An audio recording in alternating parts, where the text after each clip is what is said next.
દીકરી છે એ હમણાં સપ્ટેમ્બર મહિનાની અંદર 17 Pro લોન્ચ થયો, ઓલો કેસરી કલરનો ફોન.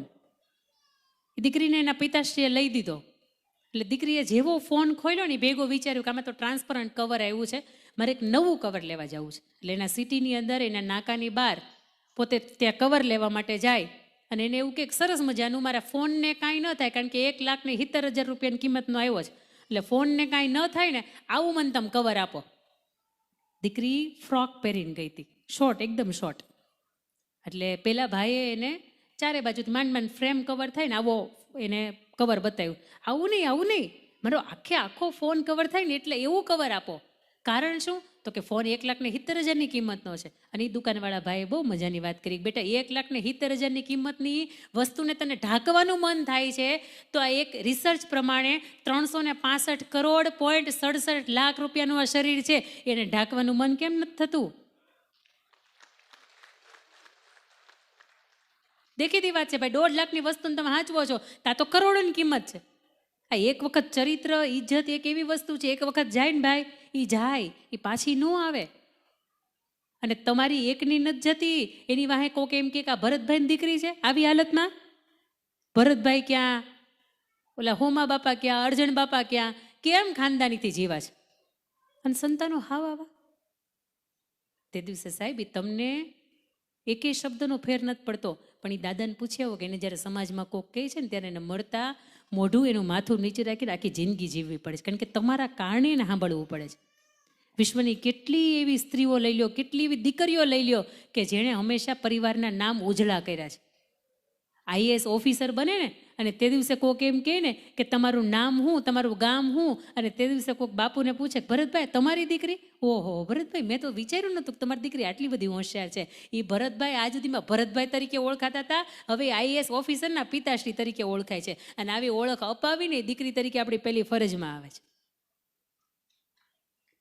ઘરની અંદર દીકરીઓને ઉપર આપણે હંમેશા કાબુ રાખીએ છીએ. મેં તમને કીધું કે સાંજે 7 વાગે ને ઓહો મોડું થઈ ગયું, બહુ મોડું થઈ ગયું.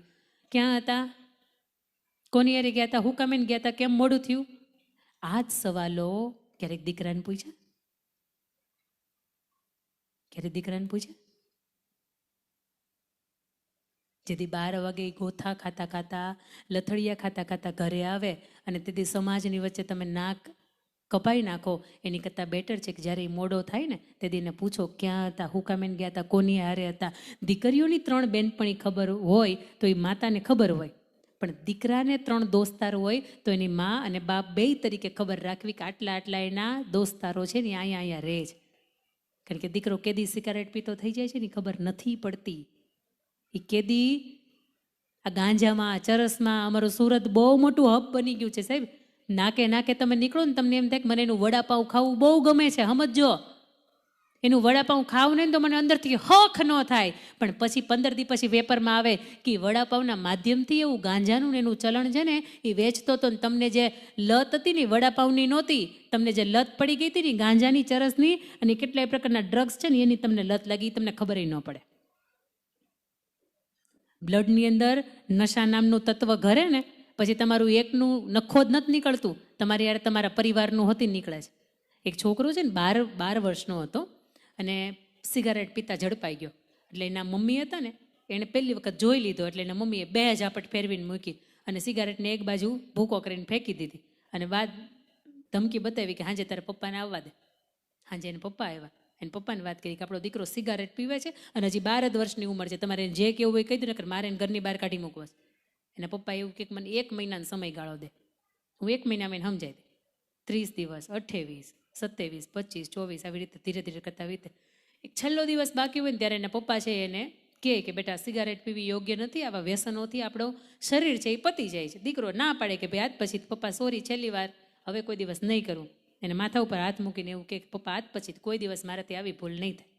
એટલે એના માં છે ને એ તરત આમ અંબામાં આવ્યા હોય પંડમાં ધ્રુજારી કાઢે ને એની જેમ ધ્રુજારી કરી.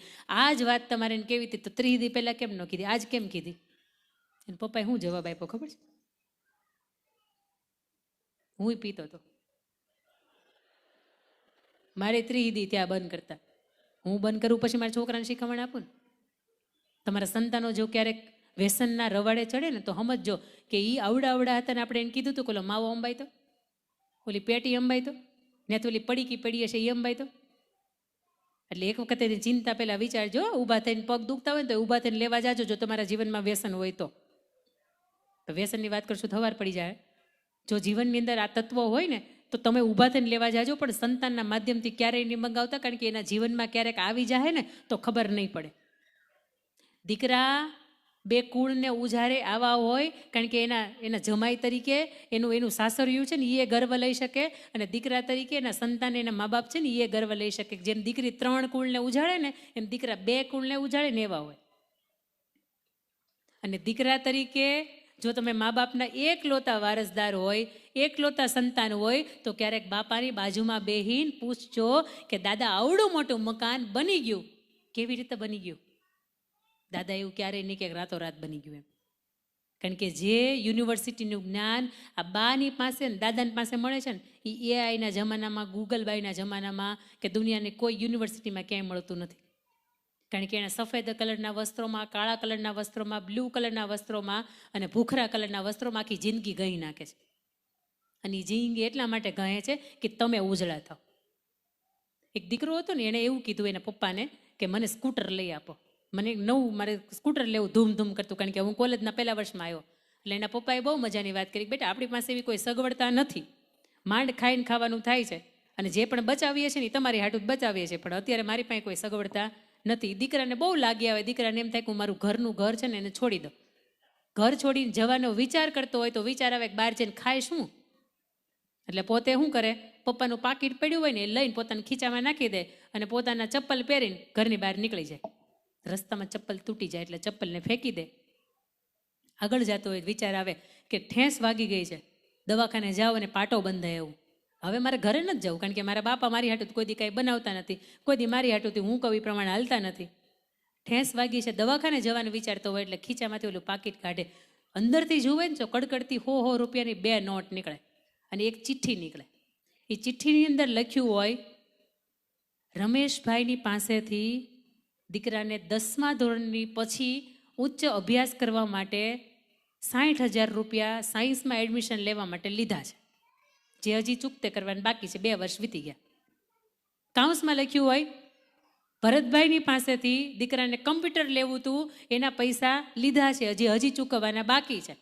આવા 7-8 રકમનું લિસ્ટ લખ્યું હોય ને, દીકરાને સમજાય કે આ બાપા ના પાડે છે ને કારણ શું હતું, તો કે કારણ આ હતું, બાપા મોજથી ના નથી પડતા, બાપાની પાસે ખરેખર નથી ને એટલા માટે ના પાડે છે.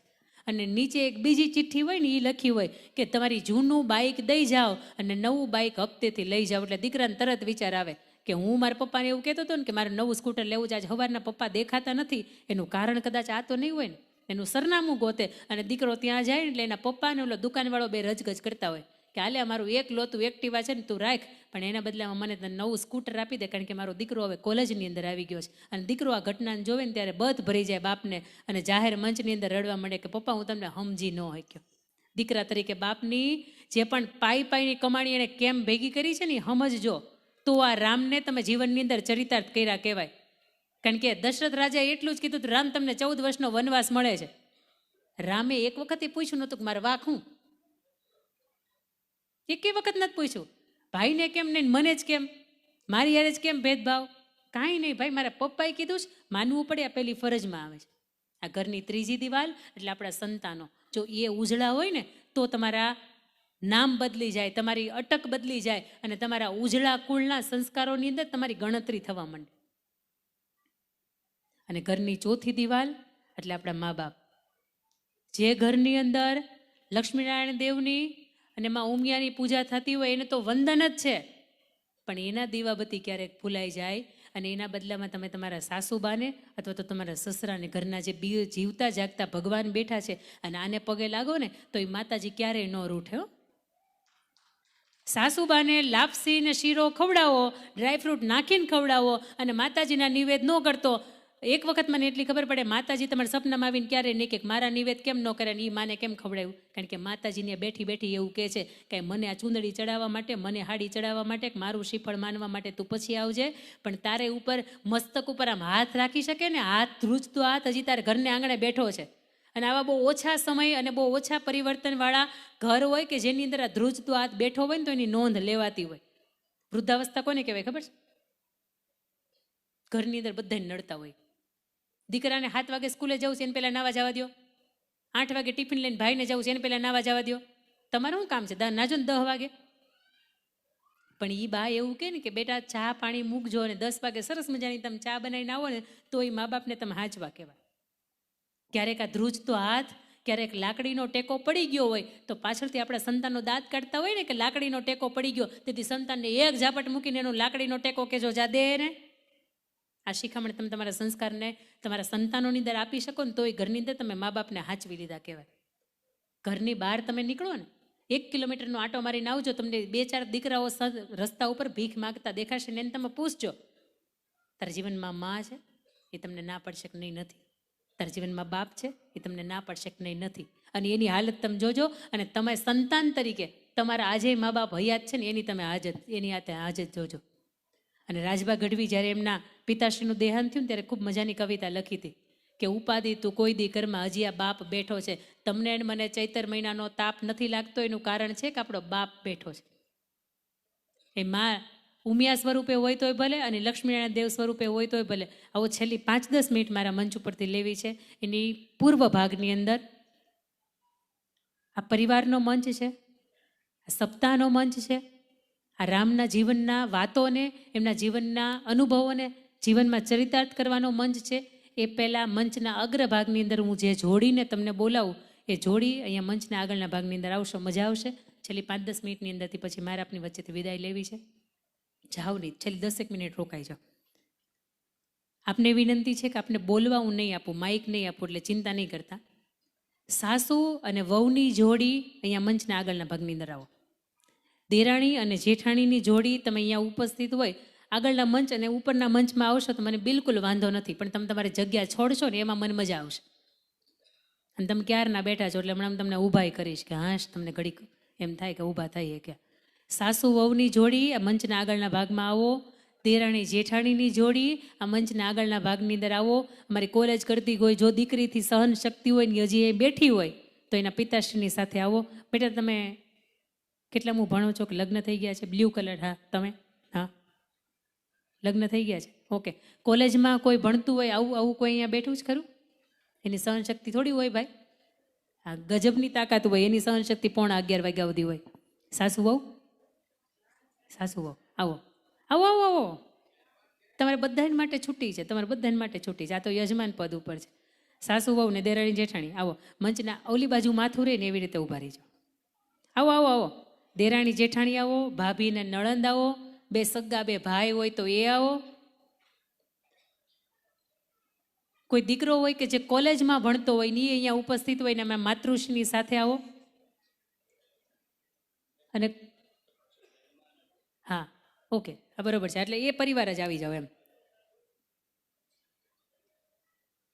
કોઈ કોલેજ કરતી દીકરી નથી આપણી?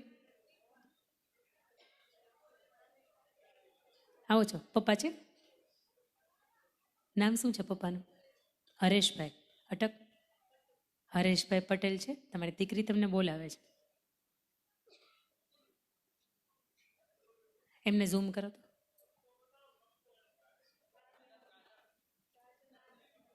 કાજણ કંપા, ઓકે છે, હાજર છે.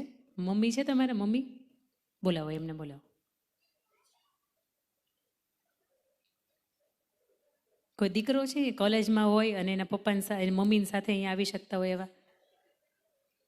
હવે દીકરા થોડા અહીંયા બેઠા હોય કાં? એ ત્યાં બહારની બાજુમાં એક મંચ એને કડકો હશે, ત્યાં બેઠા હોય. આમાં શું મજા આવે? આવું તો રોજ આપણે સાંભળતા હોય, ઘરે તો રોજ બધાનું સાંભળતા હોય. બાકી રહી જાય તો હજી અંકિતાબેનનું સાંભળવા જાય. આવો ને, 12મું ભણતા હશે તોય મારે ચાલશે. આવો, જોણ બાબત આપણું થઈ જાય તો નાનેથી મોટી વાત શું હોય? મમ્મી હાજર છે? આવો.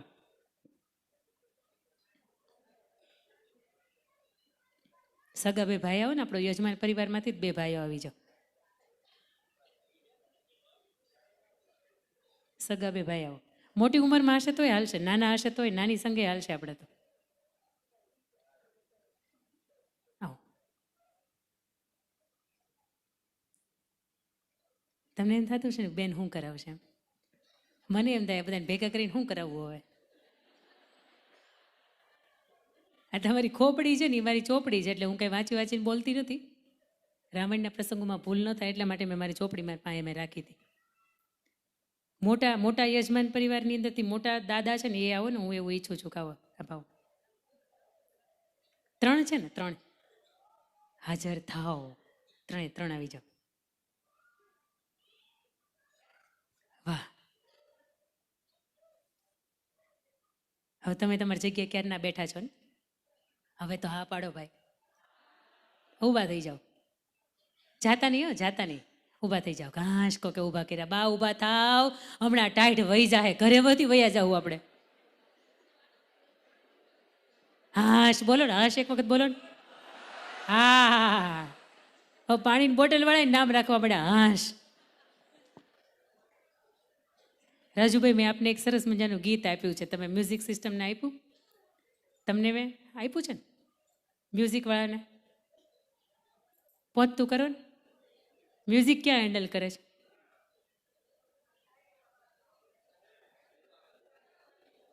મ્યુઝિક વાળા ભાઈને આપો, મોકલાવો ને. અહીંયા આવો, તમે ઉતાવળ રાખો થોડી. ઓકે, હવે તમને એમ થાય છે ને હું કરાવીશ એમ? હવે મને એમ થાય છે મેં તમને કહ્યું એમ કે હું કરાવવું હવે?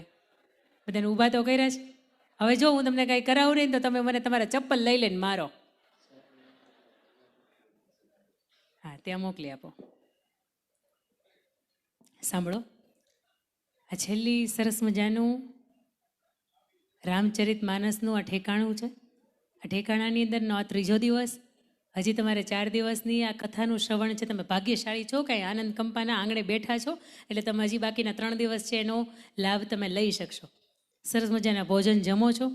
એની સાથે મેં તમને ઘરની છેલ્લી દિવાલની વાત કરી કે જેનું નામ છે આપણા ઘરના મા બાપ, ખાસ કરીને માં, કે જેની કૂખની અંદર આપણે આળોટિયા છીએ. એના કૂખની અંદર આપણે અસંખ્ય પાટા માર્યા છે, અને બહાર આવીને કદાચ 1-2 પાટા આપણાથી અજાણતાપણે લાગી ગયા છે. એ માએ કદાચ આપણી કોઈ વાતની અંદર એવું કહ્યું હોય કે બેટા આમ નહીં ને આમ કરો ને, એટલે તરત તમે એમ કહો તું ક્યાં ભણી છો, તું અભણ છો, તું તારું મોઢું બંધ રાખ, તું બોલીશ નહીં કાંઈ. અને આ વાતની કદાચ હું એકને પૂછું ને તો એના જીવનની અંદર એક વખત તો આ અનુભવ થયો જ છે કે તું કાંઈ બોલવા, તું ચૂપ થઈ જા, તને કાંઈ ખબર નથી પડતી. પણ મારે આપને એ પૂછવું છે કે દાદા તમારા માતૃશ્રી હાજર છે? સૌથી છેલ્લે તમારા માતૃશ્રી હાજર છે? હા, યાદ આવે ને? આજે યાદ આવે. આજે આ છબીના માધ્યમથી યાદ. આજે એમ થાય કે જ્યારે જીવનની અંદર હારા પ્રસંગ આવે ને ત્યારે એક વખત એનો હાથ પારો આવે. આજે પણ એમ થાય કે જીવનની અંદર ક્યાંક અટવાય ને તો એનો ખોળાનો આજે પાલવ છે ને એ આપણે આંસુડા લૂછવા આવે. આજે પણ કોઈ બાજરાના રોટલા ઘડતું હોય ને અડદની દાળ હોય એની યારે માખણનો પિંડો મૂક્યો હોય ને તો આજે એમ થાય કે હું નાનો હતો ને ત્યારે મારી મા મને આવી રીતે ખવડાવતી હતી. આપણે કદાચ 60, 70 ને 80 વર્ષના થઈ જાય ને છતાંય મા બાપ 2 એવા તત્વો છે કે યાદ આવે. તમારા અને મારા જીવનની અંદર એ મા બાપ નામના જે 2 પાત્રો છે ને એટલે આપણને ખબર નથી પડતી, પણ જેના જીવનમાં નથી ને એક વખત એને પૂછો કે મા કોને કહેવાય, બાપ કોને કહેવાય. ઉદરે રહેતા બાપ ગયો ને મરણતા મોય માં, આ ઘણ વીતશે હજી ઘણાય પડશે ઘા. આ ગર્ભની અંદર હોય ને તમારા બાપનું મૃત્યુ થાય અને જન્મતાની સાથે માની વયું જાય ને તો એને ખબર હોય કે આ કેટલાય જીવનની અંદર ઘા છે ને એ લાગ્યા છે. આવો આપ સૌને મારે સામૂહિક માતૃવંદના તરફ લઈ જવા છે કે માને પણ યાદ કરવા છે અને દાદાને પણ યાદ કરવા છે. કારણ કે આ દાદા અને બા જેના મોક્ષાર્થે અથવા તો એને યાદ કરીને આપણે સરસ મજાના આવા ભોજન સમારંભની સાથેના સરસ મજાના કાર્યક્રમો કરી શક્યા હોય તો એમની સૌથી પહેલાં આપણી ઉપર અપાર કૃપા છે અને પછી ઈશ્વરની કૃપા છે. સૌથી પહેલાં પગે આમને લાગતા હોય ને તો એના રાજીપો આપણને હૃદયની અંદર રહે. એક વખત આપણા જીવનની અંદરથી જાય, દિવાલ ઉપર ખીલીએ ફોટો લાગી જાય અને એની ઉપર સુખડનો હાર ચડી જાય અને પછી તમે એમ કહો બા તારી બહુ યાદ આવે છે, બા તું મને બહુ યાદ આવે છે, તારી તારીખ તિથિ ઉપર હું આખાય ગામના લાડવા જમાડું. ભાઈ લાડવા હું કામના કે જેથી બાએ તમને હસતા મુખે માગ્યા તને એને એવું કીધું હતું કે આ લાડવા બનાવજો, તેથી લાડવા આપણાથી નહોતા બન્યા. એ દાદાએ હસતા મુખેથી આપણી પાસે ચાની રકાબી માગી હતી અને પછી અફસોસ થાય ગયા પછી કે મેં એક વખત ઓલી ચા નહોતી બનાવી દીધી. ત્યારે મારે 2 હાથ જોડીને આપણને કહેવું છે કે આ આંગણાના માવતરના તો હજી એ રાજીપા રહેશે, કારણ કે આ આંગણાએ કામ એવા સરસ મજાના કર્યા છે. પણ તમારે મારે ઘરને આંગણે 2 માવતર એવા બેઠા છે, બા રૂપે હોય, દાદા રૂપે હોય, પરદાદા રૂપે હોય કે પરબા હોય, પણ એના જીવનની અંદર ક્યારે કોઈ વસ્તુ માંગે તો એની માંગણી પૂરી કરજો, કારણ કે સંતાન તરીકે આપણે જીવ્યા તો જ કહેવાય કે જ્યારે આપણે આપણા મા બાપને હાચવી લીધા હોય, કારણ કે એણે તમને ભીનામાંથી કોરામાં હુવડાવ્યા છે અને પોતે ભીનામાં હુતા. એણે પોતાના કુખની અંદર, પોતાના મોઢાની અંદર નથી જેટલું ભર્યું ને એટલું એણે તમને ભર્યું છે. એક વખત મા બાપને મિસ યુ કહીને એ પહેલાં આપણે એને એક વખત એવું કહી દઈએ, ગળે લગાવીને કે વિથ યુ. તમારો ડગમગતો હાથ જેથી લખડાય ને તે દિવસે આ ખભો હશે ને તેથી તમને તૈયારી આપવા માટે ઊભો હશે. જેથી તમારા ચશ્માના કાચ ઝાંખા થઈ જાય, જેથી આ દુનિયા આખી તમને ઝાંખી દેખાશે ને તેથી હું તમારી બાજુમાં ઊભો હશે. આ સમાજની અંદર વૃદ્ધાશ્રમો કેટલાય બન્યા હશે, સમાજની અંદર ઘરડા ઘરે કેટલા બન્યા હશે, પણ હું આ પોકાર પરિવારના આંગણે જ્યારે આજે ઉપસ્થિત રહ્યો છું, આ યજમાન પરિવારે ખૂબ મજાની એમના પિતૃઓને યાદ કરીને એમના સાનિધ્યની અંદર સરસ મજાની કથા કરી છે. હું આજ સાંભળવા આવ્યો છું તો મારા જીવનની અંદર ત્યાં એક વાત ઉતારીને જાઓ કે હું શ્રેષ્ઠ ભાઈ બનીશ, હું શ્રેષ્ઠ વહુવારું કે શ્રેષ્ઠ પત્ની બનીશ, હું શ્રેષ્ઠ દીકરી બનીશ, હું શ્રેષ્ઠ દીકરો બનીશ અને હું એવો ઘરનો સરસ મજાનો મેમ્બર બનીશ કે મારાથી ઘરના